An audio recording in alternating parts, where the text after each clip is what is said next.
दोस्तों, आप सबका एक बार फिर से अपने यूट्यूब चैनल पर स्वागत है। तो आज की कहानी का नाम है नर्मदा, मतलब जो बूढ़ी औरत है उनकी जादुई कहानी। तो चलिए कहानी को शुरुआत करते हैं। तो कहानी शुरू करने से पहले अगर किसी ने सब्सक्राइब नहीं किया हो चैनल को तो सब्सक्राइब कर ले। चलिए तो कहानी शुरू करते हैं। बहुत समय पहले कोकिलापुर नामक एक गांव था। छोटा सा एक गांव था। वहाँ पे एक बुजुर्ग महिला रहती थी जिनका नाम था नर्मदा। अपने पोते रिंकू के साथ रहती थी। नर्मदा जी का जीवन संघर्ष से भरा था, लेकिन उनके पास असीम धैर्य और परोपकार की भावना थी। गांव में उनका सम्मान था, लेकिन जब गांव में अकाल पड़ा और फसलें सूख गई तो उनके जीवन में एक कठिन समय आ गया। खाने पीने की चीज़ों की कमी और नर्मदा और रिंकू भूखे रहने लगे। रिंकू अपनी दादी को इस हालत में देखकर दुखी रहता था। एक दिन जब भूख से बेहाल होकर वह गांव के पास बहती हुई नदी के किनारे गया तो उसकी मुलाकात एक अजीब व्यक्ति से हुई। उस व्यक्ति के कपड़े और आँखों से चमक बिल्कुल अलग थी। उसने रिंकू की परेशानी सुनी और एक जादुई कड़छी देते हुए कहा, यह कड़छी किसी भी खाली बर्तन में हिलाओ और बर्तन मनचाहे भोजन से भर जाएगा, लेकिन इसका उपयोग केवल दूसरों की भलाई के लिए करना, वरना इसका जादू खत्म हो जाएगा। रिंकू जल्दी से घर लौटा और अपनी दादी को सब बताया।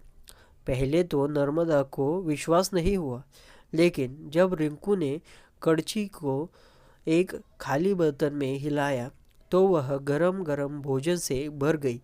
उस दिन से नर्मदा और रिंकू का जीवन बदल गया। वे न केवल खुद के लिए खाना बनाते, बल्कि गांव के गरीब और भूखे लोगों के को भी भोजन करवाते। धीरे धीरे यह बात पूरे गांव में फैल गई कि नर्मदा के घर से कोई भी भूखा नहीं जाता।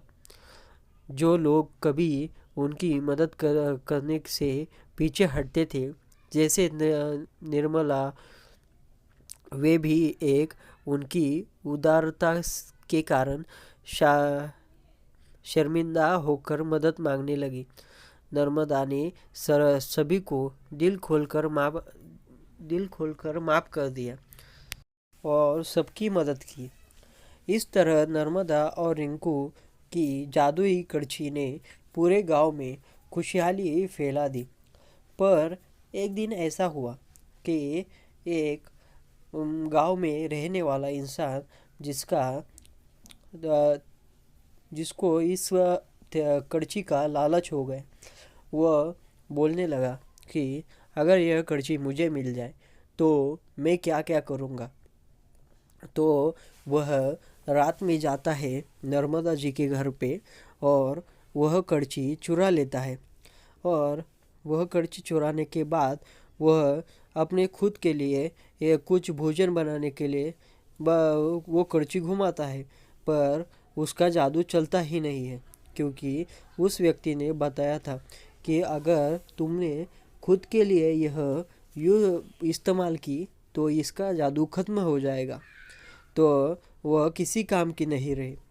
तो वह पछताते हुए वह कड़छी फिर से वह नर्मदा जी के पास लेके जाता है और उनको सब कुछ हकीकत बता देता है और खुद ने यह गलती की है तो वह उसकी माफ़ी मांगता है। नर्मदा जी बोलती है, ठीक है, हमने तुम्हें माफ़ किया, पर अभी हम सब भूखे रहेंगे, क्योंकि अगर इसका जादू खत्म हो चुका है। अभी यह फिर से हमें वह खाना नहीं दे सकती। तो वह उस दिन वैसे ही भूखे सो गए। अगले दिन सुबह सुबह जब रिंकू उस कड़छी को छूता है और ऐसे ही वह कुछ बनाने की कोशिश करता है तो उसका जादू चल जाता है। तो वह नर्मदा जी उसको वह करते हुए देखती है।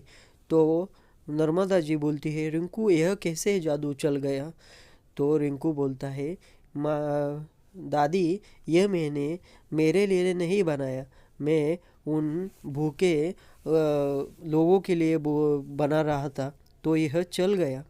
तो इसका मतलब है यह सिर्फ खुद के लिए जब हम कुछ बनाते हैं तो इसका जादू चलता नहीं है। लालच में कोई भी जादू चलता नहीं है। अगर निस्वार्थ भाव से हम किसी के लिए कुछ करना चाहते हैं तो इसका जादू चल जाता है। दादी और पोता दोनों खुश हो गए और सब गांव वाले भी खुश हो गए। सब हंसी खुशी रहने लगे। अगर आप सबको यह कहानी पसंद आई हो तो लाइक करें, आपके दोस्तों के साथ यह कहानी शेयर करें और ऐसी ही कहानियाँ सुनने के लिए अपने चैनल पर बने रहिए और सब्सक्राइब करें।